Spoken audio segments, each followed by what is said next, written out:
Welcome, everybody. It is a lovely week. It is week 13, my friends and fam. How you doing, my guy? I'm great, dude. Thanksgiving Eve, Hell yeah. got some time off now, and we definitely wanted to get this out with a great slate tomorrow. An amazing. I mean, this is something that I don't think we never even talked about it, and then we had somebody that reached out and they were like, "Hey, are you guys having an episode out before Thanksgiving?" And honestly, thank you guys for listening because I was like shocked. I was like, "Whoa, this is amazing. Let's do it." Like that fired us up. Um, but then I looked at it and I was like, "Crap, we got a really good game slate of games this week," and I'm shocked we didn't even talk about this earlier. But I'm glad that we are here now, ready to Absolutely, dive that would have into been three games that we would have missed out on. four technically with Technically, with, the with Friday the game. Eagles, right? Yeah. Yeah, that's right. So we're gonna be able to give you guys a whole rundown. This episode will be out Thursday morning for right in time before you guys are chowing down on some Thanksgiving. So make sure you listen for your fantasy what's called replacements or waiver wire. But then also if you want to go ahead and throw some bets in there, we'll have some stuff for you as well in this episode today. So Yeah. without further ado, let's get this thing started. Cheers, buddy.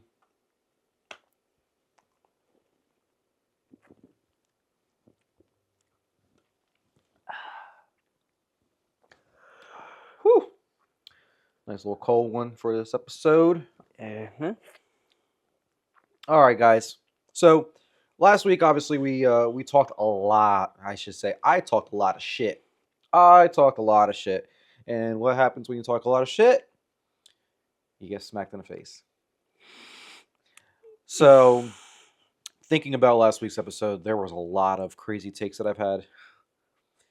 And yeah, I'm just going to let that episode and I'm going to flush that one. And we're going to forget about my crazy freaking takes. Hey, you can't be right every time. I mean, I was wrong about a decent amount too. The biggest one was Carolina. They did not look good at all. But time out. What's funny is I'm like, that was a really, really great clip. yeah, And I'm like, now I look like an idiot. But Panthers made us both look like idiots because we both picked the Panthers to win that game. well, there was people commenting too, like, you mean after today they're going to be the divisional leaders? And I'm like, hell yeah, there you go. And then I knew as soon as that first pick of the goal line from Bryce Young, I was like, this ain't it. Yeah. This ain't it. Yeah. It's not happening. It was a bad one for sure. But we're going to dive right into what we have going on this week. So let's dive into our team corners. So with the Eagles, of course, with their last week disappointing loss, they're 8-3 now after losing to the Cowboys. Before we actually recorded last week's episode, I told Dags, I was like, I feel like the Eagles need to get smacked in the face once. Yeah, you did. I also said I didn't want the Cowboys to be the team to smack us in the face, but you did also say that. We are here now with that horrible loss. So the Eagles were up 21-0 and ended up giving up 24 unanswered points. It's just unexcusable. As I said last week too, the excuses with KP, they just need to stop. Another week where the criticism was thrown to coaching and to KP. And the first time that the players did not come to his defense, but who was it? Nick Sirianni, as always. Nick Sirianni's always going to come to his defense because they're boys off the field, which I think is not okay. I think that's part of the problem. Yeah, that you should never, unless like if your friend is like a really, really smart person, like if it was like a Sean McVay and like a house name. Yeah, like if you're having like the what's his name? Shanahan. Yeah. Like those two guys, like if they were on the same team, okay, I get it. Like your best friends, these guys are, are smart, but KP does not have he doesn't have like an ounce of play calling inside of his body. Like he can't figure it out. He can't do it. And what's crazy is that he was our pass coordinator, our pass game coordinator last year. So this year, I'm shocked to see how this offense has been looking just very lackluster. It's just very, very, very boring, very ninth grade, very elementary.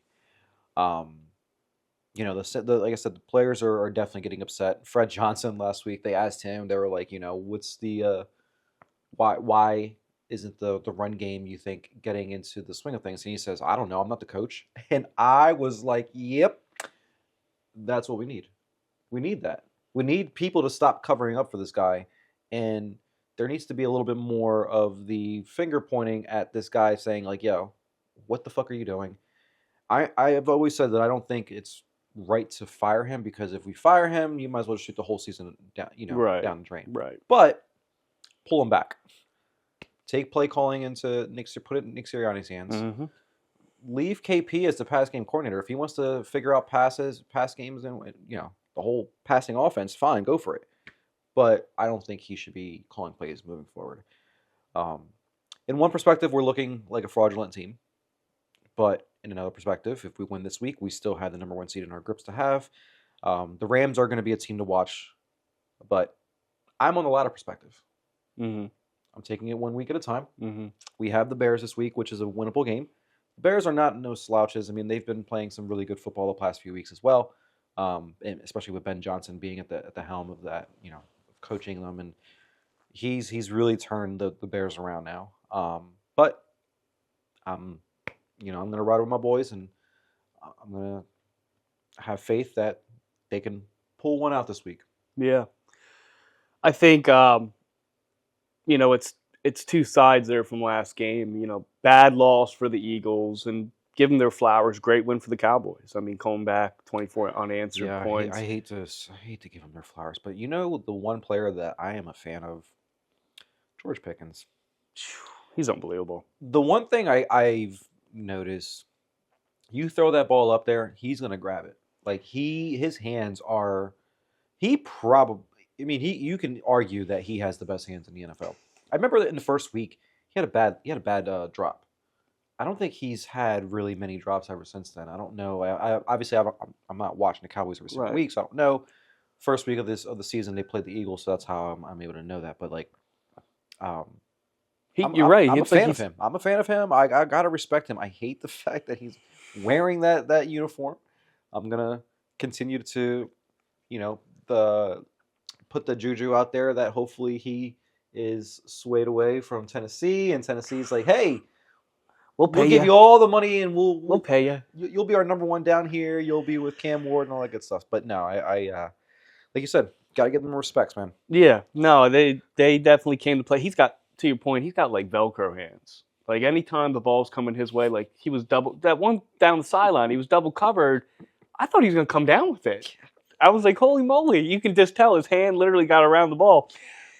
So back to the Eagles, though. I mean, I agree that that was the type of game that you got smacked in the face, and it's probably going to be a good smack in the face, especially, like you said, you didn't want it to be against the Cowboys, but the fact that it was against the Cowboys probably bodes well a little bit, right? That probably has some extra juice for the guys, like, okay, come on, like, we got to figure this out. Mm-hmm. To your point, the Bears are no slouches. I think they're 8-3 as well right now, so it's not going to be a gimme, but I do think this can be a get-right game, right? This is a team that has been together for a while. They have a lot more experience, unlike the Bears, who are up and coming right now.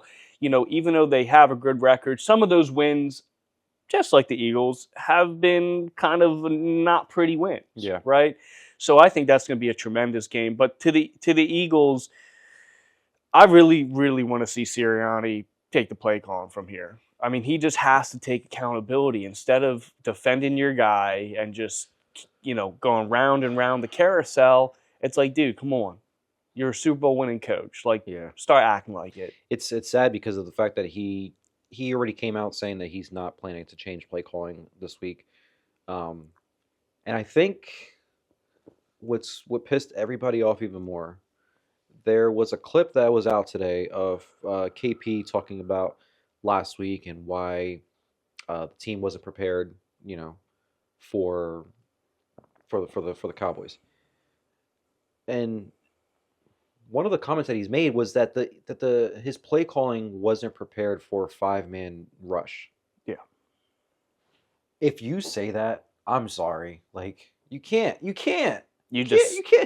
coach at that point. Like your play calling, your like everything that you planned and schemed for. You just sound wasn't. You sound like one of us on the couch. Yeah, it wasn't prepared for a 5-man rush. That's like I said, inexcusable. And at this rate, the one thing I said this to you too a few weeks ago. I've been trying to stay away from these vibes and whatnot, but a lot of this season reminds me a lot of 2003. Yeah. There was a bad loss. Ever since that bad loss, everything went down to shit. I don't want that to happen again, obviously, but this just has that makeup written all over it. And if this continues, especially on a Friday night primetime game at home, I mean, the whole black uniforms, they try to have this whole like hard mentality with that shit. Like, y'all better come out ready to play. Right. Otherwise, it's going to be another joke of a week. At the very least from Sirianni, right? Dude, you got to make adjustments in the game. He has to. You have to make those adjustments. Like I said, he has to step in. I would say if you don't see something, grooving and moving in that first quarter, sorry, bud, you gotta step back real quick. Let me take it over the rest of the game. I agree. Let's try to get this dub. That's pretty much at the end of the day what they had to do. So we're in week 13. Yeah, you got to figure it out. You have to, because some of those other teams that, like for instance, like the Rams, they're playing their best football right now. Yeah, and you can't be worrying about trying to figure out an identity, the right play calling, the right personnel when you're going to go up against teams like that. That it's a well-oiled machine. McVay always got them ready. And I will say this too: Saquon needs to stop the whole dipping and dodging and just run straight up the freaking hole and just because there's no reason why that Tank should be coming in and gets a big burst and gets a big play. You come in, only have 22 yards. Let me actually. This was the Eagles last week against the Cowboys. So, if I'm not mistaken, his longest rush was 5 yards. He looked flat. Saquon had 22 yards rushing last week. Keep talking. I'm gonna find the. Yeah, no, but that's the bottom line with the Eagles here. So, again, big game for them. I mean, you have to see improvement, especially against a team like the Bears. Otherwise, it's going to be a tough second half of the season for them, and their schedule doesn't get easier, right? Mm-hmm. They got a lot of talented teams they're going to have to face here. So 2 yards per carry. Longest run was 7 yards. It's not okay. It's not okay. You're not going to sit here and be in the talks of a MVP. You're not going to be in the talks of being one of the best to ever do it if you're having a season like this. I respect Saquon, but this is probably the most disappointing season I've ever seen for a running back to have the season that they had the year before. Yeah, no, he's not even close to. He doesn't look even close to what he provided last year. And if I'm AJ, shit, what's wrong with my comments now, bro? Well, AJ and Devonta had a really nice game, both of them together. And that's what is continuing to show that if you give those guys the ball, they'll still good things happen. Yeah, good things are going to happen with it, but the run game needs to be established because when you have the run game established, you then bring up the defense closer. It then has, guys that are able to go over the top. Yep. Right now, if you haven't heard AJ talk the past few weeks, he's talking essentially, literally, like he's being, like there's an umbrella of safeties because of the fact that they know exactly what they're going to do. Right. So they have this umbrella coverage on him, and so Yeah. like I mentioned though, I have, like I said, a little bit more of that positive mentality right now. I'm going to keep that juju going, and this week let's get that dub against the Bears. Yeah. So all right, so your Tennessee Titans, man. Tennessee Titans. Whew, they had themselves a pretty solid game. They looked a lot. They're looking a lot better. I'll tell you what, versus the man. Texans, that game, and then now versus the Chargers, both good teams, and they're hanging in there.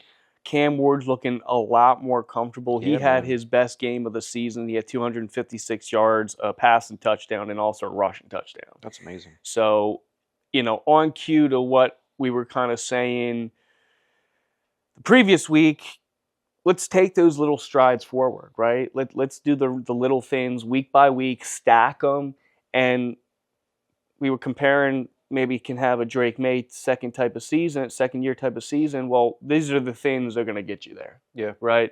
And he's making other players look better too, because I'll tell you what, like they have Ridley's gone for the year, right? All the best weapons he's had, it's changed completely. Now he's relying on Alec Ayaman, DK, Shamir DK, Chigagonkwo. And when you compare those receivers to the rest of the league, right, that's subpar, right? I like some of those guys, but subpar. Very, very much so. So you got to give Cam Ward credit right now. He is definitely looking like a different quarterback than he was early on. Still taking some of those sacks, not completely his fault. But I'm happy with some of the strides I've seen with him in the last 2 weeks, 2 games here. Yep.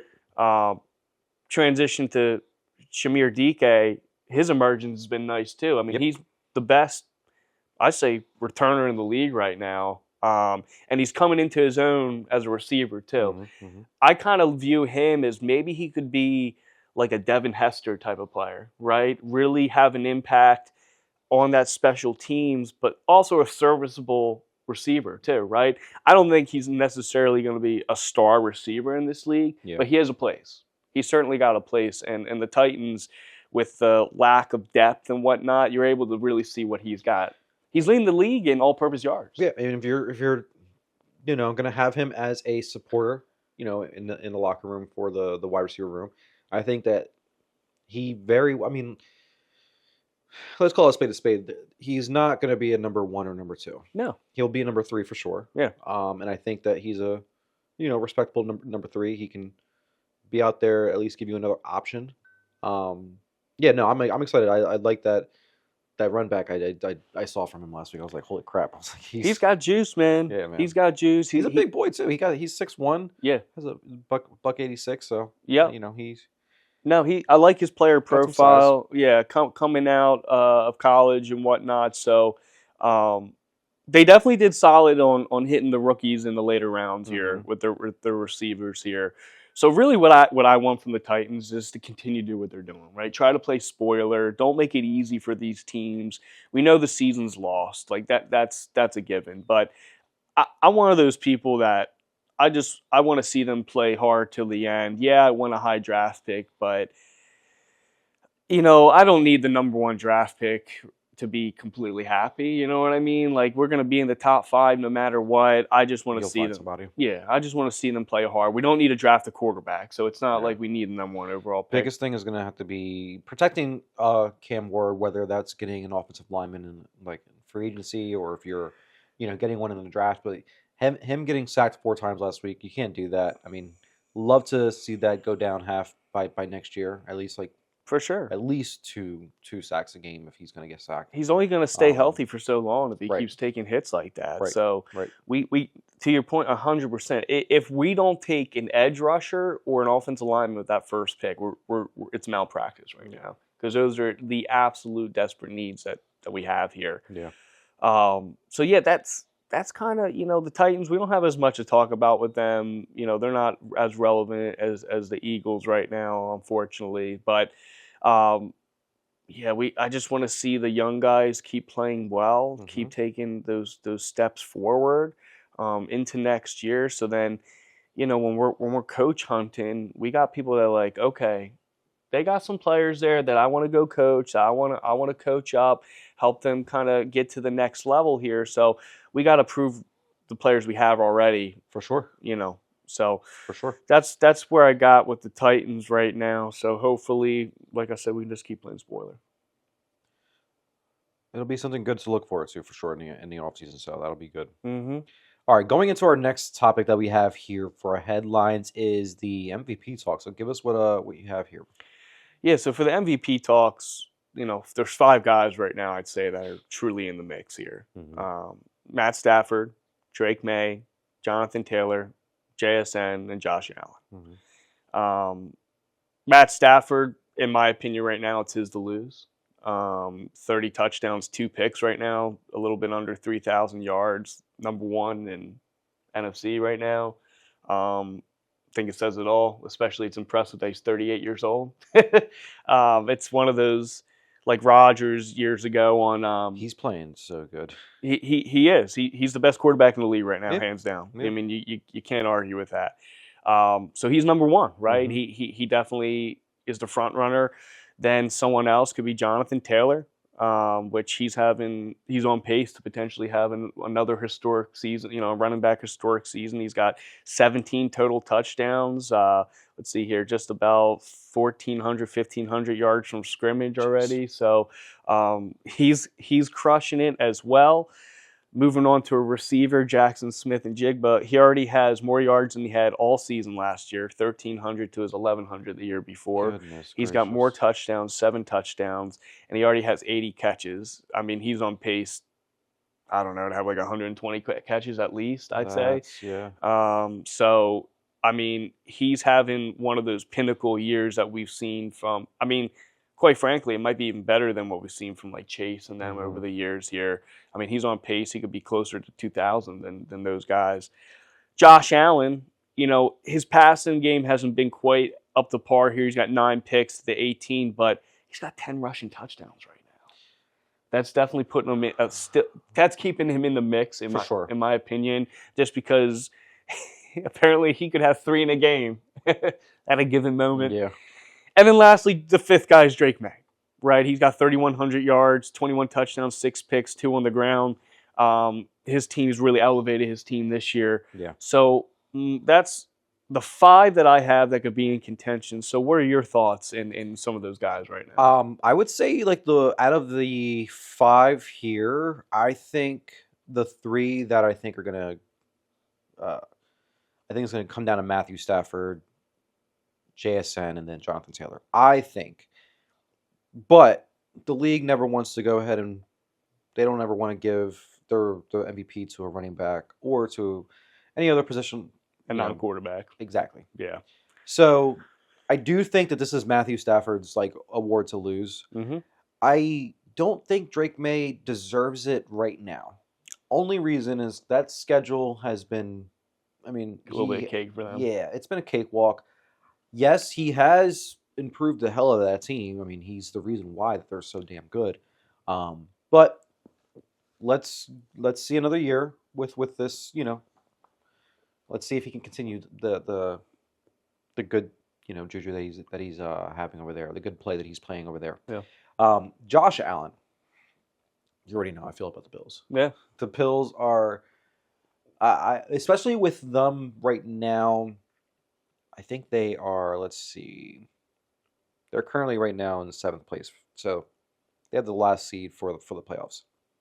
I think that also hurts him, his conversations with MVP because of where they're at. Mm-hmm. When you look at the Rams, if you take away Matthew Stafford,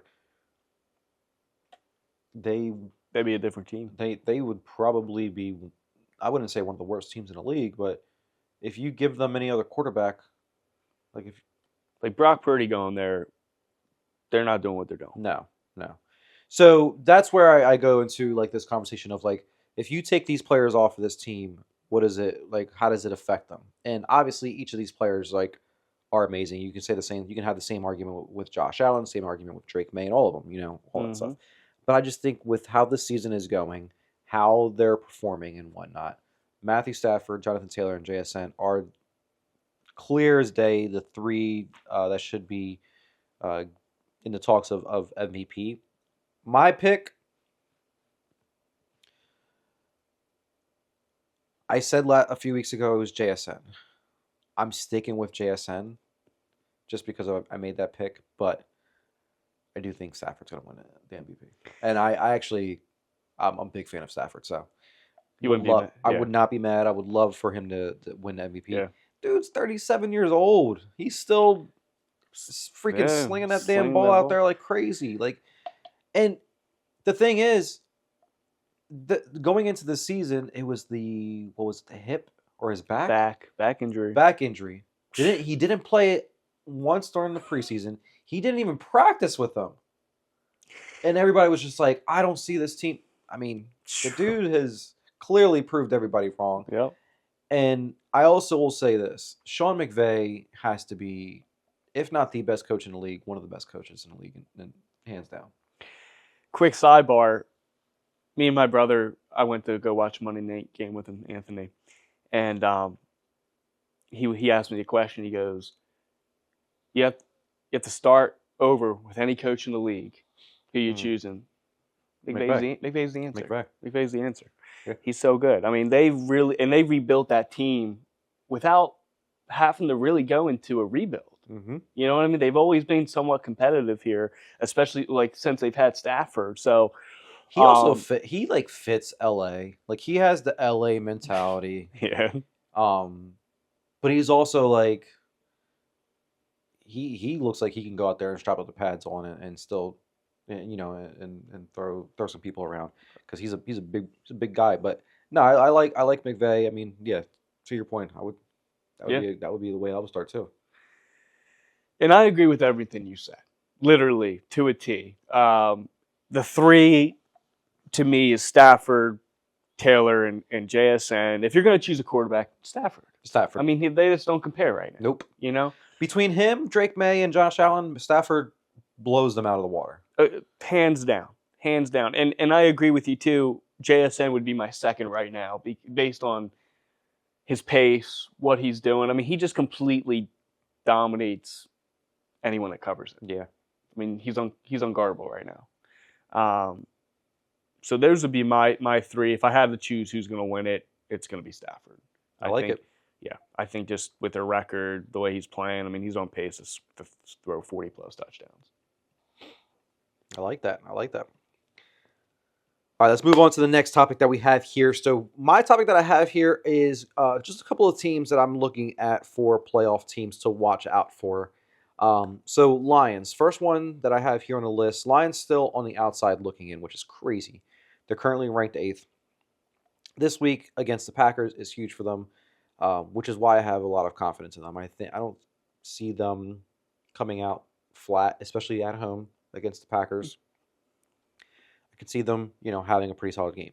That offensive line is going to have their work cut out for them with that defensive line and the edges for the Packers, but protect Jared Goff, get the ball out quick. Yeah, they'll be fine. And then in the AFC, I have the Texans. Likely the best defensive line in the NFL and one of the best defenses overall. They could easily be a sneaky team to get into the playoffs. The biggest question is going to come: who starts at QB if they get into the playoffs?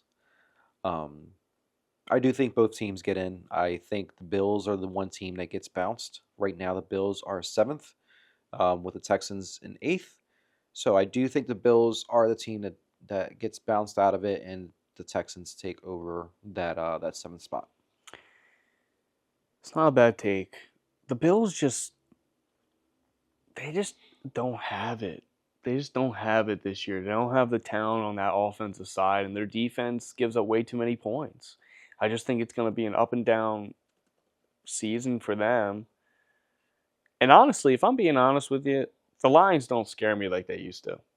Nope. They really don't. I mean, you got to respect them, right? They can come out any game and play their ass off. Mm-hmm. But they don't instill that fear that I'd say the last 2 seasons they've had, right? It's kind of like the league's like, okay, we've kind of figured it out a little bit. You Mhm. know, you don't scare us so much. You lost Ben Johnson, right? You guys are a little vulnerable. I do think obviously they're gonna make the playoffs. I think they're the best team in the division. This is, to your point, this is a big game for them coming up versus the Packers. And then on the flip, the Texans defense wins championships, right? And their offense is playing good enough. We would alluded last week that Davis Mills maybe should keep the job. Right. I mean, they're on a 3-game winning streak with him. So that's going to be something that they're going to have to commit, one or the other. They're going to have to commit to sooner than later, so they know what they're rolling with going into the playoffs. And they have, I would say, a couple of tough games right now. I mean, back-to-back weeks right now. They have the Colts this week and the Chiefs next week. So Texans have their work cut out for them these next 2 weeks. I still think that with that, like I said, with Danielle Hunter, Will Anderson over there, like they are two of the best on that line, and easily, like I said, they could disrupt any, I think, offensive line in the NFL. Oh yeah, they're a force to be reckoned with. So I like the Texans. I'm curious to how the rest of the season goes for them. But yeah, with both those teams, those are the teams that I have for us to watch out for. Yeah, and I think we do need to keep an eye on it, and it's a big game for each team this week here. You know, You have right now in the AFC, you have 3 teams that are 7-4 with Chargers, Jags, and Bills. And then in the AFC or in the NFC, I mean, the biggest thing right now is the Eagles and the Bears, both 8-3. But you have like this right here, the Packers and Niners. Packers 7-3-1. The Niners are 8-4. They're 7th in the NFC. NFC is good. NFC is good. I just see if the Lions don't make the playoffs, it's gonna be crazy. That'll be something to talk about for the rest of the off season for sure. Yeah, it's going to be interesting because 3 of those teams can't make the playoffs. No, Mm-mm. and the Bears, they obviously Can they hang on? That's what I wonder. On is the question. This week, Caleb Williams does not look like he can handle the pressure. So going against the Eagles' defensive line is going to be tough for him, which I'm actually excited for because I need us to get back into the swing of things. Mm-hmm. So this is where this whole thing can change. Now, what will be annoying is that they lose, Packers win, Packers take their spot. And I just don't buy the Packers. I don't buy the Packers. But we'll see. We'll see what happens with. I know what I just said, but I still think maybe Detroit's going to take that division. I agree. They're only a game down. If they can win this game here, they're right back in it. Yeah, they're tied back with the Pack. Or the Packers are right now. They're like I said, they have that tie. So I don't know. I never know what's. I guess the Lions haven't had a bye yet. Yeah. Is that what it looks like? Let's see. That's kind of, I think, what might be holding against them because they're 7-4 to that 7-3. December 4. No, they have had a bye. Have they?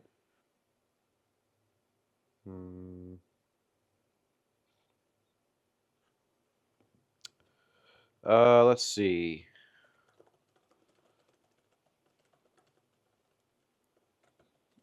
Oh yeah, it was week 8. You're right. See? Yeah. Interesting. Yeah. Okay. Well, yeah, that's a huge game for that division. Actually, both those games are huge. The Bears really need to come away with a win too. But we don't want that. No, of course. Of course. All right, guys, let's go ahead and go into our games of the week. So, Degs, what you got up? Well, got up here for us. Yeah, easy segue here. Gonna go to the Thursday first game, starting us off, Packers at Lions. So I'm just really excited for this game. As we were saying, a lot of riding on this, between two teams here. So Packers, they got back on track versus Minnesota a nice handed win there. Emmanuel Wilson looked really good with Josh Jacobs out. It looks like Jacobs will be back, but either way, it looks like they got a nice workhorse with both of them 3 down back. So Jordan Love had a quiet game, but I expect him to have a big game this time. I think versus secondary, they're really, really depleted. Kind of similar to what Winston was able to do last week, putting up those points. Dobbs and Watson have been really nice weapons for him. Dobbs had a quiet game last game, but again, I think he's going to bounce back this week here versus that secondary. So I think the offense is going to have a nice day. Yeah. It's really, the question is, can the defense do enough to stop that Lions offense, right? They've been kind of up and down with teams here. Last week they had a really good week, but before, the 2 games before when they lost, the key moments where they gave up those points. Yeah. So that's my biggest question there. And then on the Lions side, right, they had an emphatic win versus the Giants. I mean, they shouldn't have even been playing down to them, a lesser team like that. But, hey, they climbed back. They won. That's a big win for them to be able to. That says a lot about their team and their resilience. Jahmyr Gibbs, he's amazing. I mean, he's playing like a top 3 back, I think, in the league here. It's hard to take him off that field. Even though you have David Montgomery, and David Montgomery is no slouch himself, I think we're seeing written on the wall here, he's not going to be back next year. They don't need him anymore, right? Gibbs can do it all. They'll get a rookie or something to pair with him. Now, something on the passing game here, Laporta's been out, which has been a huge loss for them. Jameson Williams, he's had an up and down season. This was the second game this season that he had no catches in the game. Oh, wow. Goose eggs. He's had 2 goose eggs this year in fantasy. Mm-hmm. And it's just like you can't disappear like that. You're supposed to be the number 2 guy, especially with Laporta out. I mean, that's targets that are supposed to be going to you. So that's something that I think is a bit concerning. I'd expect him to kind of be more involved this week, I would think. I mean, someone's going to give Amon-Ra more help. They're going to be kind of like I said, if they're going to put some fear in people here, it can't just be all him. Yep. So with that defense on the Packers side, their secondary, I think they're going to put up points too. I think this is going to be a high-scoring game. I'd probably take the over. So I think it's just a question, which defense can get enough stops here? Now, some key injuries here. Kirby Joseph, he's probably the biggest one that did not practice for the Lions here. Khalif Raymond didn't. Luke Van Ness for the Packers didn't practice. But bunch of limited guys. A lot of offensive linemen for the Lions here. So let's hope some of those guys can be healthy. Terry and Arnold, another corner, right? And then Matthew Golden, Dontavian Wicks. Those are big weapons for Love that have been, a little banged up here. Jaden Reed, there was talks that maybe he could come back. His practice window opened up. He'd be a big return for them. They are freaking shooting me in the foot with that one, man. I've had him on my damn IR this whole damn season, waiting for him to come back. And I'm like, the date's just constantly getting extended. And I'm like, you guys are literally colluding right now. Like this is like a whole... It's going to be this or the next they're game. planning to go ahead and just like fuck my damn fantasy season up. I mean, in my opinion, maybe besides Dobbs, he's our best receiver. He's one of the best slot receivers in the league here. So he is going to be pivotal for them coming back if they're going to make a huge, a run here in the playoffs. But that's what, with my game of the week, those are some of the highlights, some of my notes there. I think it's going to be one of the best games here, especially being on Thursday. I mean, can't ask for anything more on Thanksgiving. Mm-hmm. And with that being said, I have the second game of Thanksgiving. Hell yeah. So I have here on my game of the week is the Chiefs versus the Cowboys. I really don't want to talk about the Cowboys any more than I have, but here we are. Chiefs, actually both teams itself, they had both crazy comebacks in their games. So this is going to be a game of just the comeback teams of who still has that energy and that fight inside of them. Kareem had 100+ yards rushing and Rashid had 140 yards receiving. I think the key to winning is establishing that run. Yeah. We've talked about that a lot. And the Chiefs didn't do that a lot this season. I think this was a game that they were needing to just go all in with Kareem. He's been their workhorse for a while, and he's still able to at least do it for the rest of the season, and then they'll figure it out. I'm assuming in the offseason. Now Cowboys also had another another team that had a crazy comeback win against the Eagles. George Pickens is becoming the new number one receiver for Dak, and I think that that's going to be the difference maker in this game. I also am curious, what do the Cowboys do in the offseason if they let Pickens walk? Because I know Jerry does not want to see GP leave, but you got something to you have to decide something there. You have right now Yeah, no, I mean, cap space for them. Let's see. they're gonna have to move some money, right? I think you said alluded a few weeks ago, like Dak's gonna have to rearrange his contract, things like that are gonna have to happen. That's the biggest one, is that Dak had his contract for next year is base of $40 million. He has a dead cap of $55 million. That's against them. So I mean, it seems like a lot of his contract is like backloaded. Now they right now don't have. They're $47 million in the hole with their cap. Mm-hmm. So I just don't see them signing George Pickens back again. But there's crazier things to be, that's happened in this world. So we'll see if they do end up finagling that, or if they trade CD to free up some of that money, whatever it may be. Now, both defenses in this game are not out of this world. So, but the defensive line on both sides are, really respectable, and I think that's going to be the key to watch on how many times they get to the QB or how much they pressure the QB. Yeah. With the Chiefs, their players that are out, they have Noah Gray, Trey Smith, and Chris Roland Wallace. So you have your starting guard Trey Smith that he's out with an ankle injury, and then the Cowboys, they have Tyler Guyton that he's also out with an ankle injury. So, once again, I think the pressure getting to the quarterback is going to be the key to winning this game. I'm just curious who gets to the quarterback more. Yeah. No, that's gonna be a great game. I mean, I think the offenses, that's what I'm excited to watch. Yeah. Right. Cowboys, GP. I mean, he's been fun to watch. He's been fun to watch. I would say this too. I don't like it when people have like a bad rep. He obviously made some bad decisions with his character over in Pittsburgh, right? But if you hear the man talk, he just seems like a nice kid.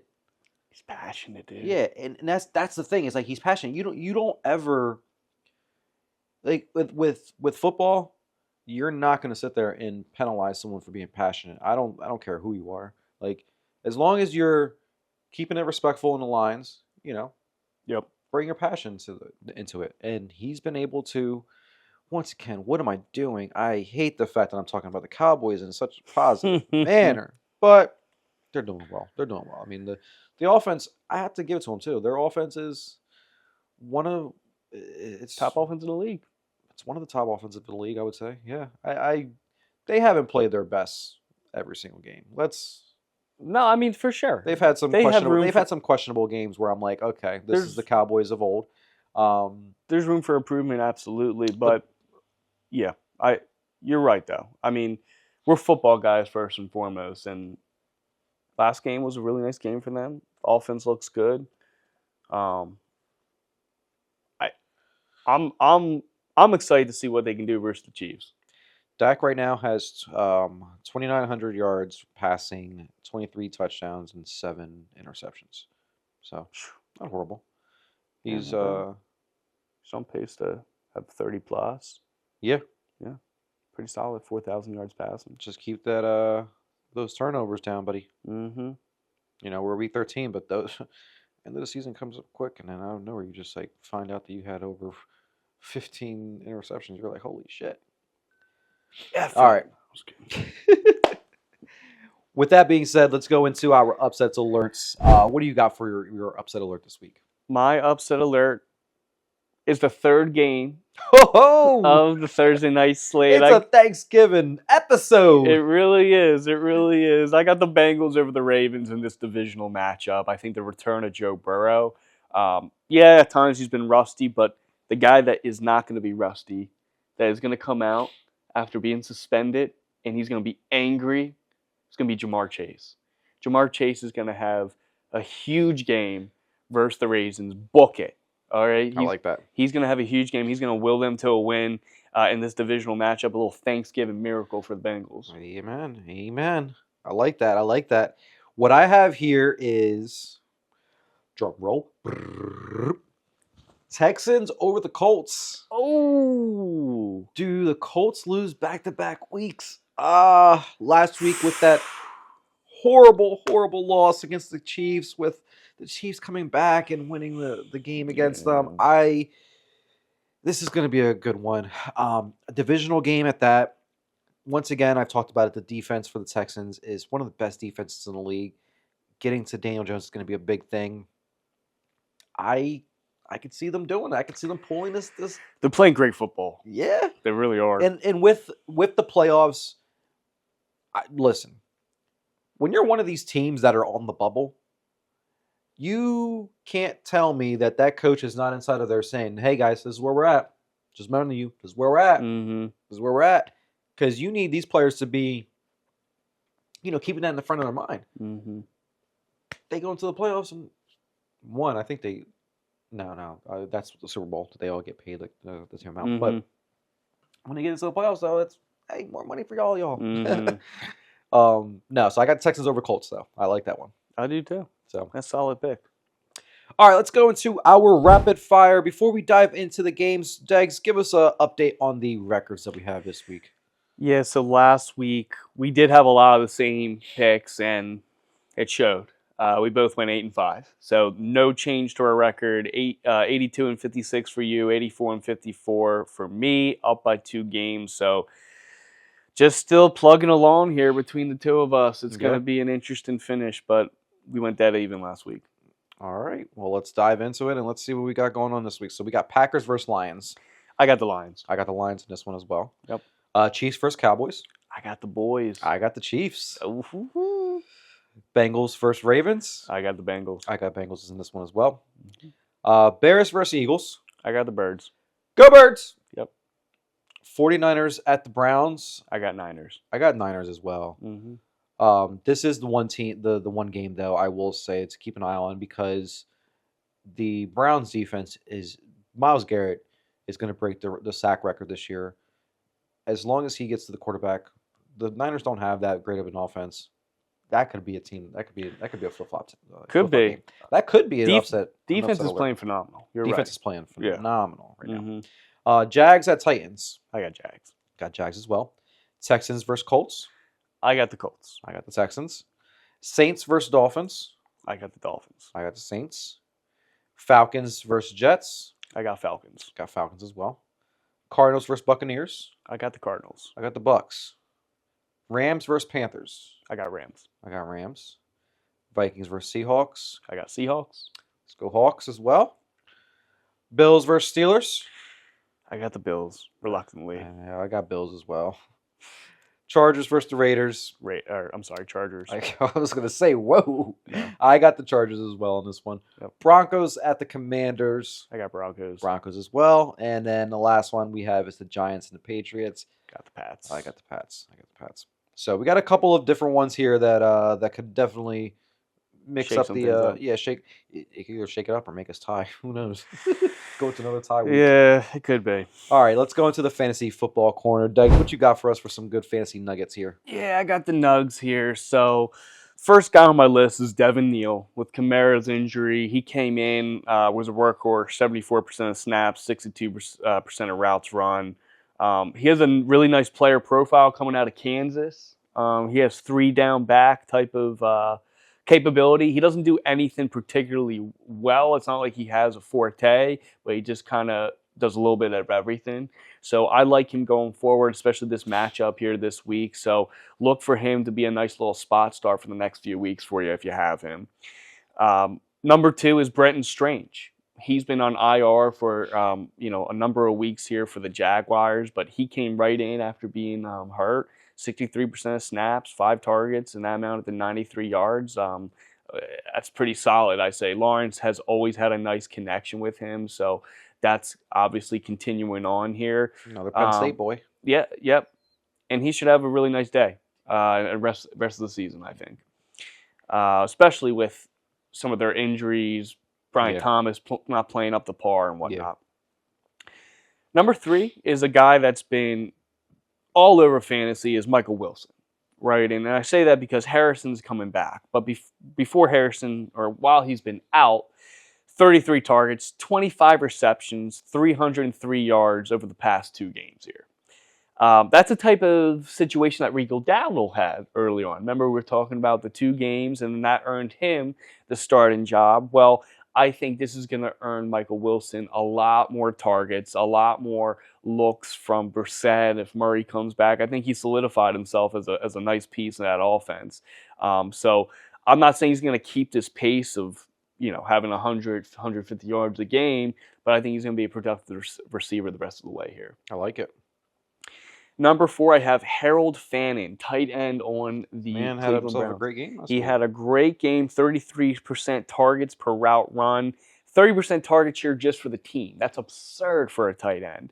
He's clearly the number 1 volume eater. I think he's the best receiver on the team, honestly, quite frankly. And with Sanders at the helm, it looks like it's going to bode well for him. It looks like that he's going to be his little safety blanket. So for a late season fantasy push, I like Fannin a lot, being able to be in your lineup. And then my last guy I got is Trevion Henderson. We've had a few updates over the course of time here. Yeah. So my update here for him right